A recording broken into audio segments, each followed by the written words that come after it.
Welcome to the show. Welcome to Your Thought Life podcast. I am your host, Michael Anderson.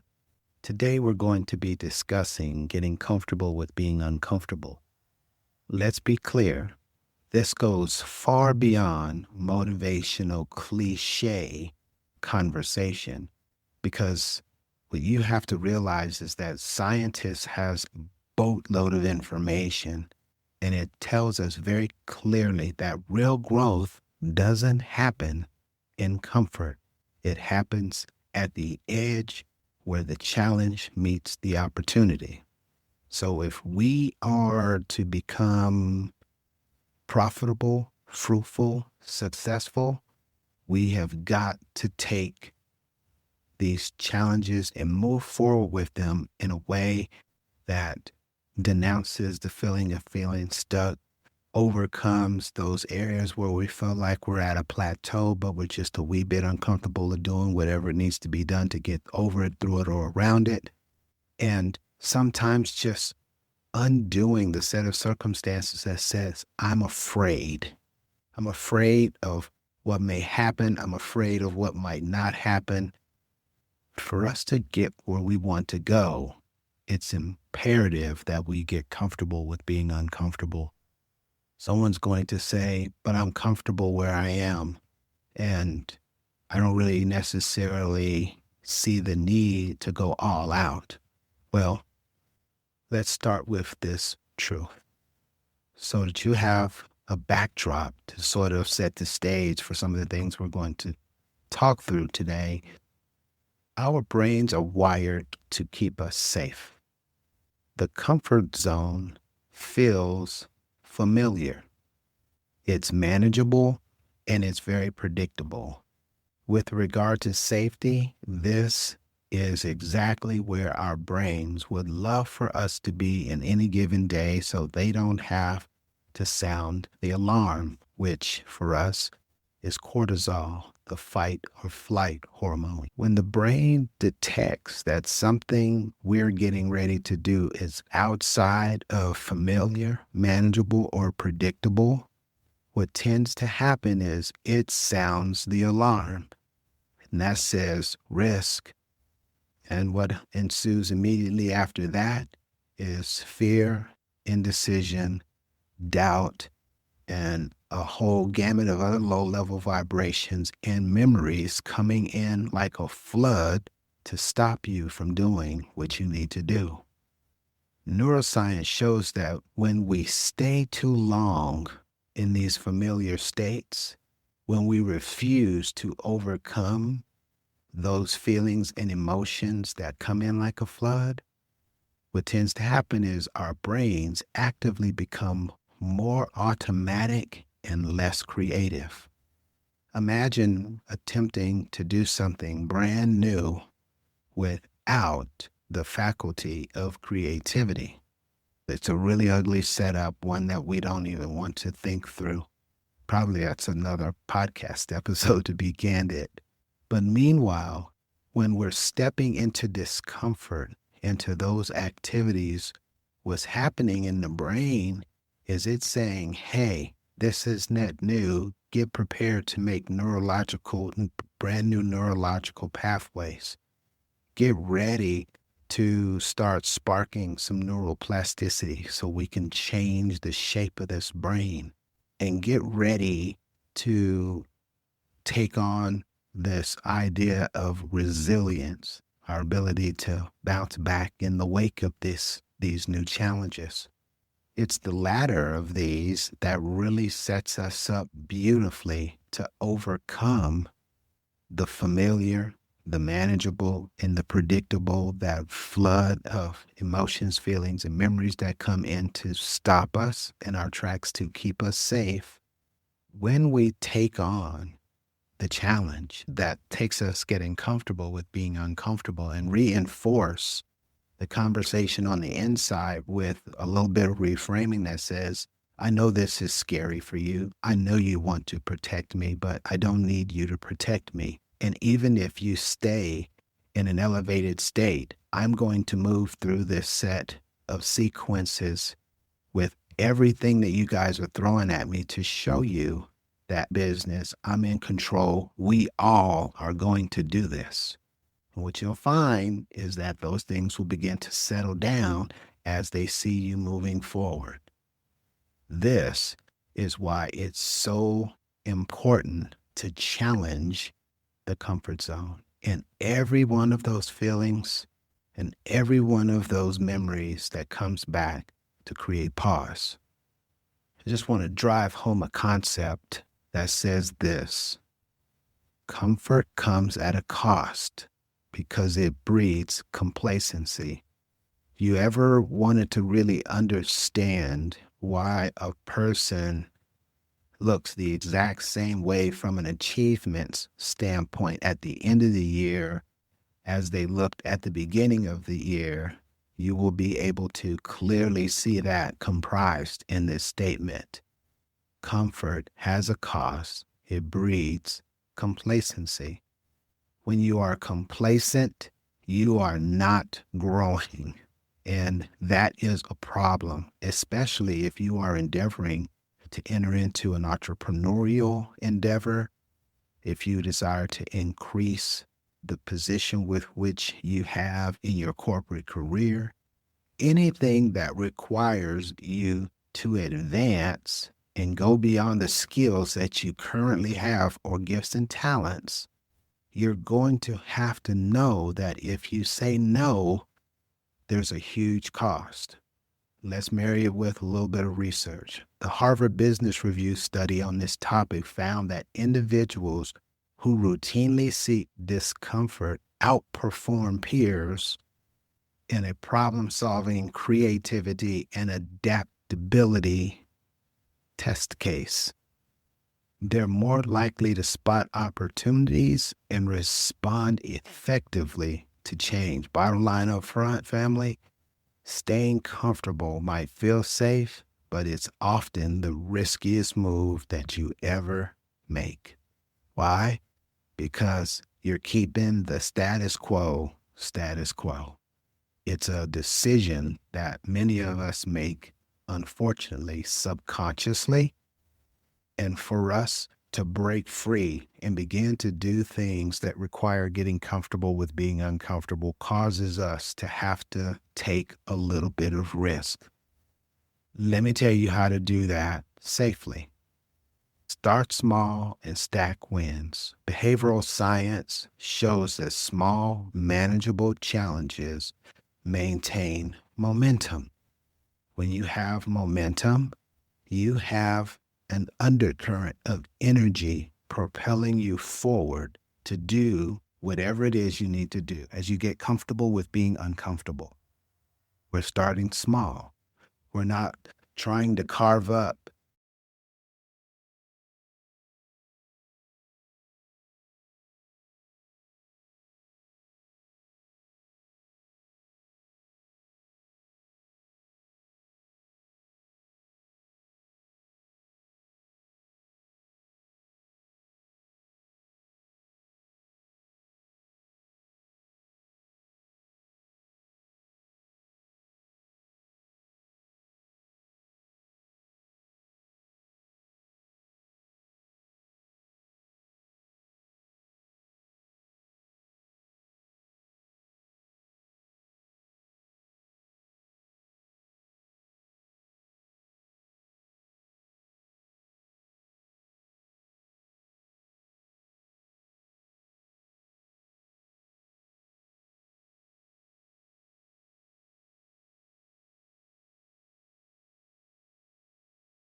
being uncomfortable.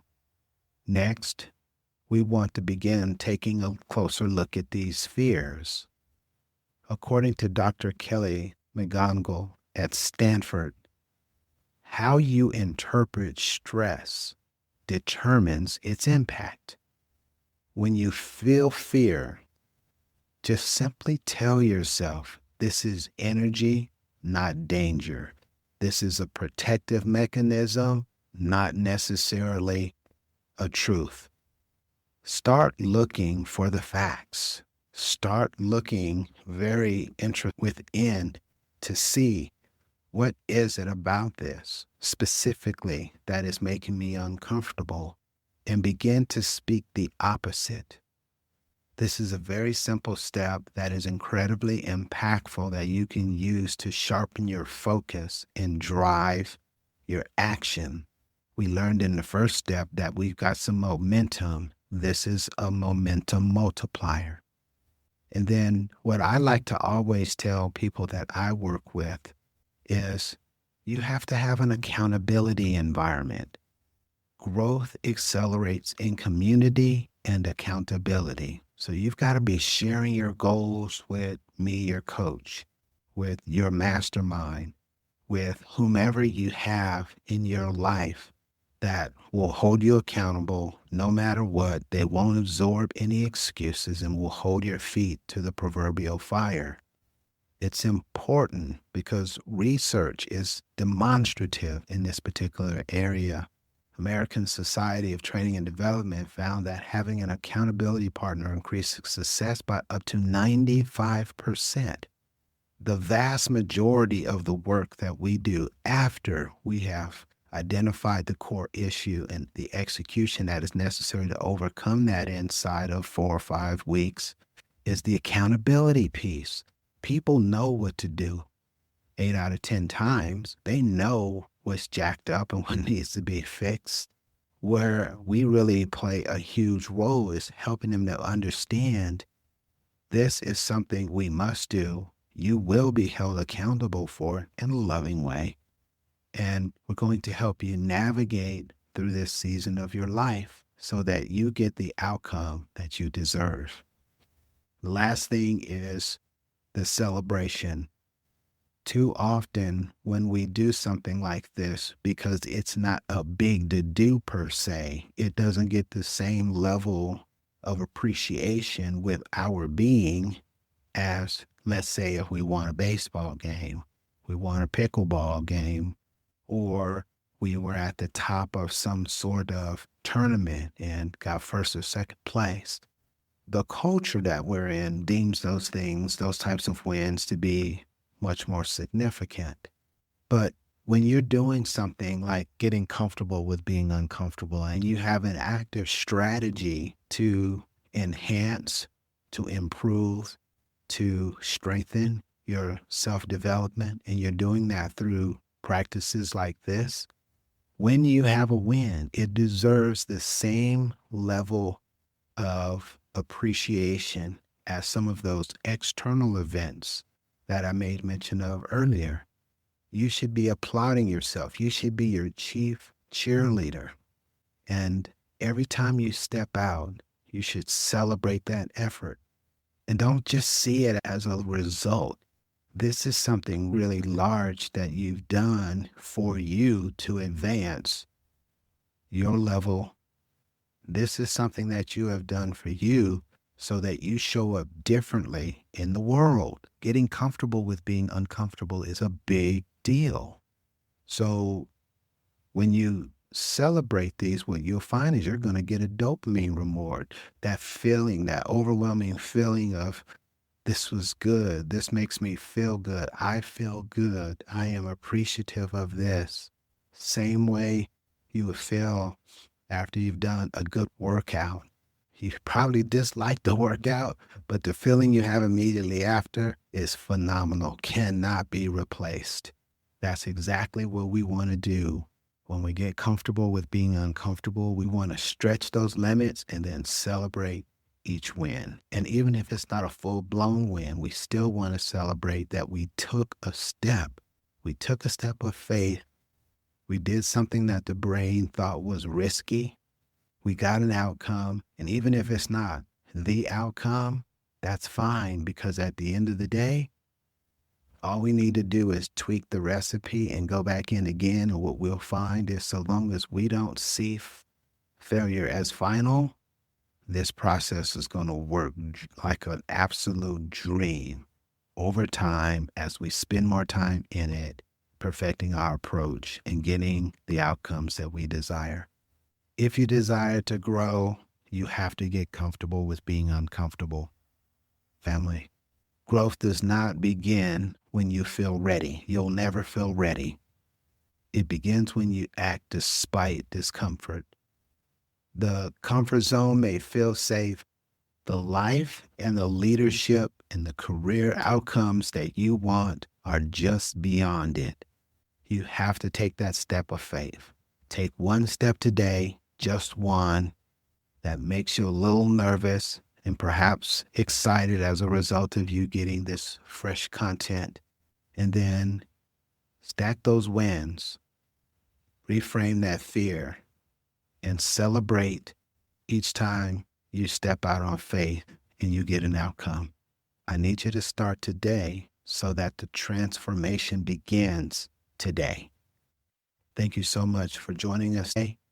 Feel free to connect with us via Linktree. The link is available in the show notes. I want to remind you that you are enough. You can do it. You are uniquely equipped to realize your goals. Until next time, take care and keep getting comfortable with being uncomfortable.